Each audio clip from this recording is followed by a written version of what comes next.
श्री शिवाय नमस्तुभयम। दोस्तों, जैसा कि आप सभी लोग जानते हैं कि 4 जनवरी 2026 यानी रविवार को पड़ रही है माघ महीने की कृष्ण पक्ष प्रतिपदा तिथि। और दोस्तों, यह वह तिथि है जो माघ महीने में पड़ने वाली सबसे बड़ी तिथि है, क्योंकि यह रविवार के दिन पड़ रही है और इसका बहुत ही बड़ा और विशेष महत्व होता है। पूज्य गुरु जी ने कहा है कि अगर कभी भी मौका लग जाए और माघ महीने की प्रतिपदा तिथि रविवार को पड़ जाए तो आप लोगों को 7 चावल के दाने वाला उपाय तो अवश्य ही करना चाहिए। इन दोनों का संयोग बहुत कम आता है। और इसी के साथ मैं गुरुजी ने अपनी शिव पुराण कथा में बताया है कि इस दिन आपको 7 चावल के दाने वाला उपाय तो आपको अवश्य ही करना चाहिए, क्योंकि ऐसा दिन पूरे साल में सिर्फ एक ही बार आता है। और दोस्तों, आप सभी लोग जानते हो कि रविवार प्रतिपदा तिथि का अगर सबसे बड़ा कोई उपाय है तो 7 चावल के दाने वाला उपाय है। तो इस रविवार प्रतिपदा तिथि के दिन आप लोगों को इस 7 चावल के दाने वाला उपाय को जरूर करना है। बहुत सारे लोग होंगे जिन लोगों ने इस उपाय को ना किया हो, मतलब पूरा महीना निकल गया, उन्होंने किसी भी दिन इस 7 चावल के दाने वाला उपाय को ना किया हो। पर दोस्तों, आपके पास एक आखिरी मौका बचा हुआ है जो कि 4 जनवरी के दिन है। तो इस दिन आप लोगों को इस वाले उपाय को जरूर कर लेना है। भले ही आपने पूरे महीने भर इस उपाय को ना किया हो, पर अगर आपने इस माघ महीने के रविवार प्रतिपदा तिथि के दिन अगर इस वाले उपाय को कर लिया तो आपको इस उपाय को करने का वह फल मिलेगा जिसकी आपने कभी कल्पना भी नहीं करी होगी। इसीलिए आप लोग इस वाले उपाय को एक बार जरूर कर लेना है, ताकि आप लोगों के हाथ से यह मौका ना जा सके और आपको इस उपाय को करने का फल मिल सके। दोस्तों, यह उपाय पंडित जी ने अपनी अभी की ही श्री शिव महापुराण की कथा में बताया है, जिस उपाय को आज हम आपको बहुत अच्छे से समझाने वाले हैं। इस वीडियो को देखने के बाद इस उपाय को के लिए आपको कोई और वीडियो को देखने की जरूरत नहीं पड़ेगी। तो चलिए दोस्तों, उपाय को शुरू करते हैं। देखिए, यह इस माघ महीने के रविवार प्रतिपदा तिथि के दिन यह इतना खास होता है, इतना महत्वपूर्ण होता है। देखा गया है कभी कभी बड़े बड़े पूजा पाठ अनुष्ठान से जो मनोकामना पूर्ण नहीं होते, वह माघ महीने के रविवार प्रतिपदा तिथि के दिन एक छोटे से उपाय करने से ही आपकी मनोकामना हो जाती है। और बहुत सारे लोगों ने इस उपाय को किया भी है और उनको इस उपाय को करने का फल भी जरूर मिला है। अगर आप लोग भी इस उपाय को करना चाहते हैं तो आप इस उपाय को पहले अच्छे से समझ लेना, सुन लेना, उसके बाद करना। आपको इस उपाय का फल जरूर मिलेगा। और इस उपाय को कर लेने से आपके घर में चाहे किसी भी प्रकार की दुहक और समस्या क्यों ना चल रही हो, आपको उसका कारण भी नहीं पता है कि भाई ये समस्या किस कारण से चल रही है। कुछ भी कारण हो सकता है, जैसे पितृदोष हो सकता है या किसी भी तरह का मंगल दोष भी हो सकता है। तो इस दिन आप लोगों को ये वाला उपाय कर लेना है। ये एक ऐसा उपाय है जिस उपाय को अगर किसी विशेष दिन पर किया जाए तो भाई उस विशेष दिन का जो है वह तो हमें मिलता ही मिलता है। पर हमने उस दिन पर इस उपाय को किया है तो हमें उससे भी बड़ा फल मिलता है, और फल बहुत जल्दी मिलता है, क्योंकि आप इस उपाय को बहुत ही बड़े और विशेष दिन पर कर रहे हो। तो अब उपाय के बारे में बात करते हैं, लेकिन उससे पहले आप लोगों को यह जानना आवश्यक है कि आखिर यह उपाय किस समय करना है, किसको करना है और कैसे करना है। तो चलिए हम आगे आपको वीडियो में एक एक करके बता देते हैं। लेकिन उससे पहले अगर आप लोग हमारे चैनल पर पहली बार आए हैं या फिर मेरी आवाज आज पहली बार सुन रहे हैं तो हमारे चैनल को सब्सक्राइब जरूर कर लेना और इस वीडियो को लाइक करके कमेंट बॉक्स में श्री शिवाय नमस्तुभयम ओम नमः शिवाय जरूर टाइप कर दें। तो दोस्तों, इस 7 चावल के दाने वाला उपाय को हमें इस रविवार प्रतिपदा तिथि के दिन कैसे करना है, किसको करना है, किस समय करना है और कहां पर करना है, ये सारे सवालों के जवाब आपको इस वीडियो में मिल जाएंगे। और जो ये वीडियो देखेगा भाई, उसको 7 चावल के दाने वाला उपाय जरूर करना चाहिए, क्योंकि इस दिन एक चावल के दाने का भी बहुत ही बड़ा और विशेष महत्व होता है। और जब बात आ जाए 7 चावल के दाने वाला उपाय की, तो ये सोने पर सुहागा वाली बात हो जाती है और ये एक बहुत ही बड़ा उपाय हो जाता है इस रविवार प्रतिपदा तिथि का। तो अब दोस्तों, इस 7 चावल के दाने वाला उपाय को आखिर करना किसको है, सबसे पहले हम लोग वो बात जान लेते हैं। तो देखो, घर की जो बड़ी माताएं बहनें होती हैं, उन माताओं बहनों में से कोई भी एक बड़ी माता बहन इस वाले उपाय को कर सकती है। और दोस्तों, अगर आप चाहें तो अपने घर में से सभी सदस्यों को भी इस उपाय को सकते हैं। अगर किसी व्यक्ति की खुद की कोई मनोकामना है, खुद की कोई दुख और परेशानी है जो कि वह अपने लिए ही करना चाहता है इस वाले उपाय को, तो वह खुद अपने लिए भी कर सकता है। बाकी अगर कोई घर में से ऐसा है जो कि अपने पूरे घर परिवार की सुख और शांति के लिए ये वाला उपाय करना चाहता है तो भाई वो भी कर सकता है, उसमें भी कोई दिक्कत वाली बात नहीं है। कहने का मतलब यह है कि इस उपाय को हर एक सदस्य भी कर सकता है और पूरे घर परिवार के लिए घर की बड़ी माताओं बहनों में से कोई एक माता बहन भी कर सकती है। माताएं बहनें अगर घर में उपस्थित ना हो या वो ये वाला उपाय ना कर पा रही हो तो फिर घर का कोई बड़ा सदस्य भी इस 7 चावल के दाने वाला उपाय को कर सकता है, चाहे फिर वो पुरुष ही क्यों ना हो, उसमें कोई भी दिक्कत वाली बात नहीं है। अब दोस्तों जो अगला प्रश्न निकल कर आता है वो ये आता है इस उपाय को लेकर के, आखिर इस उपाय को हमें किस समय करना है, सुबह के समय करना है कि शाम के समय करना है। तो देखो इस वाले उपाय को आप लोग सुबह के समय भी कर सकते हो और शाम के समय प्रदोष काल में भी कर सकते हो। अब अगर आप पूछो कि भाई सबसे उत्तम समय कौन सा रहेगा इस 7 चावल के दाने वाला उपाय को करने का, तो हम आपसे बस यही कहेंगे कि इस उपाय को आप सुबह के समय करेंगे तो ज्यादा बेहतर होगा। बाकी अगर प्रदोष काल शाम के समय भी करेंगे तो भी अच्छा होगा, उसमें कोई भी दिक्कत बात नहीं है। तो अब दोस्तों जो अगली सबसे बड़ी और महत्वपूर्ण बात आती है वो ये आती है कि सुबह अगर हम उपाय को करेंगे तो हमें कितने बजे से लेकर कितने बजे तक के बीच में करना है, और शाम के समय प्रदोष काल में करेंगे तो हमें कितने बजे से लेकर कितने बजे के बीच में करना है। तो देखो सुबह जितनी जल्दी हो सके आप उपाय को करने की कोशिश करना।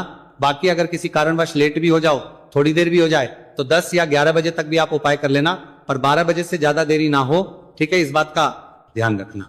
उसके बाद में दोस्तों अगर शाम के समय प्रदोष काल की बात करें, प्रदोष काल का जो समय है होता है वो शाम के 6 बजे से शुरू हो जाता है, मतलब शाम के 6 बजे से लेकर 7 बजे के बीच का जो समय होता है ये समय प्रदोष काल का समय होता है। तो आप इस उपाय को 7 या 8 बजे के बीच में भी कर सकते हो, मतलब शाम के 6 बजे से रात 8 बजे के बीच में आप कभी भी इस वाले उपाय को कर सकते हो, उसमें कोई भी दिक्कत वाली बात नहीं। देखिए दोस्तों एक एक करते हुए हम उपायों को समझेंगे। सबसे पहला उपाय बहुत ही आसान सा उपाय है। देखो यदि आपको ऐसा लगता है कि बाबा आपकी सुन ही नहीं रहे, बाबा आपकी मनोकामना परिपूर्ण कर ही नहीं रहे, आपने कई उपाय कर लिए, कई आप आपने इच्छाएं महादेव के सामने रख दी, लेकिन आपकी मनोरथ जो है वह परिपूर्ण हो ही नहीं रही है, और आप चाहते हैं कि वह मनोरथ जो आप कई दिनों से बाबा से मांग रहे हैं वो परिपूर्ण हो जाए, तो आपके जीवन के दुहक तकलीफ है ये सब दूर हो जाए। देखिए हो सकता है आपके घर में कोई कोर्ट केस चल रहा है या आपके घर में बहुत ज्यादा लड़ाई झगड़े चलते हैं, तो आपके घर में अगर शांति नहीं है, आपके घर में धन की कमी है, धन की वजह से आपके घर में बहुत ज्यादा लड़ाई झगड़े चल रहे हैं, तो आपकी तकलीफ दूर होने वाली है। स्वयं नंदी जी वाला यह विशेष उपाय है। नंदी जी के कान में कुछ बोलना है, नंदी जी के कान में इस प्रकार से बोलना है और आपकी मनोकामना परिपूर्ण हो जाएगी। देखो क्या क्या चीजें को लेनी है, पहले यह समझ लीजिए आपको लेना होगा एक बेलपत्र। बेलपत्र 3 पत्ती होनी चाहिए, कहीं से भी खंडित नहीं होना चाहिए, ठीक है। बेलपत्र के साथ में आपको लेना है पीला चंदन, मात्र एक बूंद, छोटी सी टिकी आपको लगानी है बेलपत्र में, इसीलिए थोड़ा सा ही पीला चंदन आपको लेना है और इस पीले चंदन के अंदर थोड़ा सा जल मिला देना है ताकि गीला हो जाएगा, पेस्ट के रूप में तैयार हो जाएगा। आ गई इतनी बात समझ में। अब आप क्या करना है, आपको साथ में लेना है 7 चावल के दाने। महादेव आप आपका साथ देने वाले हैं इन 7 चावल के धनों से। अब आपको क्या करना है, भगवान शिव के मंदिर में आपको जाना है, नंदी जी बैठे हैं, नंदी जी के पास में मतलब जो पैर उठा हुआ रहता है ना नंदी जी का, उस साइड आपको सीधे साइड आपको बैठना है। इस यहां पर जैसे ही बैठोगे यहां पर आपको बेलपत्र लेना है और बेलपत्र की जो ये बीच की जो डंडी है यहां पर आप मात्र पीले चंदन की एक बिंदी लगा देनी है, पीले चंदन की बिंदी लगा दिए। अब ये जो ऊपर वाली जो पत्ती है यहां पर एक एक करते हुए 7 चावल आपको रखना है, ठीक है। 7 चावल आपने ऊपर वाली पत्ती पर रख दिए, या देखो एक प्लेट ले जाना, तो प्लेट के ऊपर आप बेलपत्र रख देना, फिर टिकी लगा देना, फिर उसके बाद आप ये 7 चावल के दाने रख देना, ठीक है। अब आपको क्या करना है, जहां पर आप नंदी जी के वहां पर बैठे हो तो नंदी के कान में आपको आपकी जो भी इच्छा है, जो आप चाहते हैं कि महादेव परिपूर्ण करें, और नंदी जी के कहने पर महादेव आपकी मनोकामना निश्चित तौर पर परिपूर्ण करेंगे, तो आपको क्या करना है, नंदी जी को कान में आपको बोल देना है जो भी आपके दुहक तकलीफ है, जो भी आपके कष्ट है वो सब दूर हो जाए, ऐसी आपको कामना करना है। और नंदी जी के कानों में आपको बोल देना है, जो भी आप चीज बोलेंगे वह नंदी जी भगवान शिव से विनय करके बोलेंगे, और नंदी जी की बात भगवान शिव नहीं टालते हैं। और इसीलिए जो भी इच्छा है, आपकी जो भी कामना है वो आपको विशेष बोलना है और उसके बाद आपको वहां से उठना है, ठीक है। नंदी जी को कान में मनोकामना बोल दी, फिर उठना, फिर उसके बाद भगवान शिव के वहां पर जाना। और ये जो बेलपत्र है, ये बेलपत्र चिकना वाला साइड जो है और भगवान शिव के शिवलिंग के ऊपर इसे अर्पित कर देना है। अर्पित कैसे करोगे? जो बेलपत्र का जो चिकना वाला साइड है वह नीचे की साइड हो जाना चाहिए। अब से ही आप अर्पित करने जाओगे तो चावल के दाने तो गिर जाएंगे, यानी कि जैसे ही अर्पित करने जाओगे तो भगवान शिव के शिवलिंग के ऊपर चावल के दाने गिर जाएंगे, क्योंकि वो किसी से भी चिपके हुए नहीं है तो कोई तकलीफ नहीं है। वो जैसे आप अर्पित करोगे, ना भले चावल के दाने भगवान शिव के शिवलिंग पर गिर जाए, वो कोई तकलीफ नहीं है। बस आपको ये जो बेलपत्र है ये आपको उल्टा अर्पित कर देना है, यानी कि जो पीला है भगवान शिव के शिवलिंग पर स्पर्श होना चाहिए और इस प्रकार से आपको अर्पित कर देना है। डंडी का जो हिस्सा है जलाधारी की तरफ हो जाना चाहिए। बस इतना सा प्यारा सा उपाय एक बार करके देखिए। निश्चित तौर पर महादेव आपकी जो भी मनोरथ है, जो बाबा से आप कई दिनों से मांग रहे हैं, वह निश्चित तौर पर परिपूर्ण हो जाएगी। आगे इतनी बात समझ में। देखिए अब हम बात करते हैं दूसरे उपाय की। देखिए यह उपाय जीवन ऊर्जा का है, रविवार का दिन है और प्रतिपदा तिथि है। अगर आपके जीवन में बहुत ज्यादा अंधकार है, अगर आपके घर के जो बच्चे हैं बहुत ज्यादा सोचते हैं, या आपके घर में कोई भी ऐसा व्यक्ति है बहुत ज्यादा सोचता है, डिप्रेशन में रहता है, तनाव उसको है, तो तनाव को मुक्त करने के लिए उपाय है। अगर उसके भाग्य में जीवन में तेज की प्राप्ति नहीं है, तेज यानी कि ऊर्जा नहीं है, उदासी रहती है, जीवन में आलस है, तो फिर उस व्यक्ति को यह उपाय करना चाहिए। कोई काम करता भी है तो उसमें सफल नहीं हो पा रहा है, तो विशेष ये उपाय उसी व्यक्ति को करना है। देखो इस उपाय के लिए आपको क्या क्या सामग्री लेना होगी। सबसे पहले तांबे का एक पात्र लेना, उसके अंदर घर से आपको जल भरना है। अब इसी जल के अंदर आपको लाल चंदन डालना है। एक चुटकी डालें, थोड़ा ज्यादा डालें, जितना आपको डालना है आप डालें। लाल चंदन जो होता है वो तेज की वृद्धि करता है। रविवार के दिन लाल चीजों का उपाय करना बेहद शुभ होता है, और हो सके तो लाल रंग के कपड़े पहन करके अगर आप ये उपाय करेंगे ना तो और भी शुभ होगा। ये लाल चंदन मिश्रित जल आपको क्या करना है, आपको जाना है किसी भी बेलपत्र के पेड़ के, वहां पर सुबह से लेकर के शाम तक आप यह उपाय कर सकते हैं। कल रविवार की प्रतिपदा तिथि पर सुबह से लेकर के शाम तक आप बेलपत्र के पेड़ के वहां पर जाना, उत्तरमुखी होकर आपके जीवन के अंधकार दूर हो। जो भी आप स्मरण करेंगे, आप लेट उठते हैं, आपसे कोई कार्य बनता नहीं है, आपके जीवन में रोग बहुत ज्यादा है, तो भी आप ये उपाय करेंगे तो आपको उसका स्मरण करना है कि यह समस्या मेरी महादेव आपको दूर करना है। ऐसी कामना करते हुए आपको ये जो जल है श्री शिवाय नमस्तुभ्यम का स्मरण करते हुए यह पूरा जल आपको बेलपत्र के पेड़ की जड़ में आपको अर्पित कर देना है। बहुत ही आसान उपाय है और यह उपाय हर कोई कर सकता है, तो ये मौका आपको गंवाना बिल्कुल भी नहीं है। ये हो गया दूसरा उपाय। अब हम बात करते हैं अंतिम उपाय की, तीसरे उपाय की। देखो ये उपाय बहुत ज्यादा खास है। शिवलिंग पर चढ़ा जल 3 जगह आपको लगाना है, आपके शरीर में, और आपकी बीमारी दूर हो जाएगी। देखो अगर आपको कोई बीमारी हो गई है और बार बार आप डॉक्टर को दिखा रहे हैं, डॉक्टर ने बोला 5-10 दिन अगर आराम नहीं होगा तो आप एडमिट हो, या आपके शरीर में कोई रोग है जो कई दिनों से है और आप चाहते हैं कि वो रोग आपका दूर हो जाए, तो ये रोग आपका निश्चित तौर पर दूर होगा। बहुत ही आसान सा उपाय है, घर का कोई भी व्यक्ति ये उपाय कर आएगा सकता है, ये रोगी व्यक्ति भी ये उपाय कर सकता है। मात्र तांबे के पात्र के अंदर 1 लोटा जल लेना है और आपको आज के दिन यानी कि रविवार की प्रतिपदा तिथि के दिन आपको जाना है भगवान शिव के मंदिर में। और अब आपको क्या करना, इस उपाय को समझना।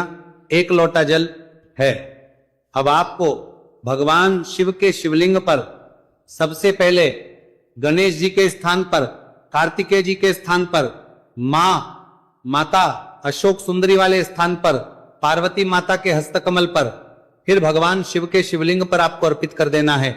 जैसे ही जल जलाधारी के वहां पर आएगा ना, वो जल आपको झेल लेना है। ठीक है, जल झेल लिया आपने, अब आपको क्या करना है, महादेव से प्रार्थना करना है कि यह बीमारी दूर करने के लिए मैं मेरे घर पर लेकर के जा रहा हूं इस व्यक्ति को। यह व्यक्ति जो है यह बीमार है, इसकी जो परेशानी है ये आपको दूर करनी है। ऐसी कामना करते हुए आपको घर पर लेकर के आ जाना है। जो भी व्यक्ति बीमार है वह खुद स्वयं उस जल को छुए और उसे 3 जगह लगाना है। एक सबसे पहला नाभि पर लगाना है, शिवलिंग पर जड़ जल। फिर दूसरा जो है मस्तक, सिर पर, जहां पर हम तिलक करते हैं ना बीचों बीच में, यहां पर आपको जल लगाना है। और तीसरा जो है सिर पर आपको जल लगाना है। देखो यहां पर एक चीज समझना, जब नाभि पर आप मानिपुर चक्र में आप जल लगाएंगे, थोड़ा सा जल वहां पर लगाना, फिर उसके बाद जब दूसरा अज्ञात चक्र में आप जब जल लगाओगे ना, तो 3 त्रिपुण में दूर होना शुरू हो जाएगी। ये उपाय आप रविवार के दिन कर रहे हो ना, ज्यादा जल लेकर के आना, ताकि आप सोमवार, मंगलवार, बुधवार, गुरुवार, शुक्रवार तक आप ये जल का कर सको। ठीक है, लगातार 5 दिन आपको लगाना है।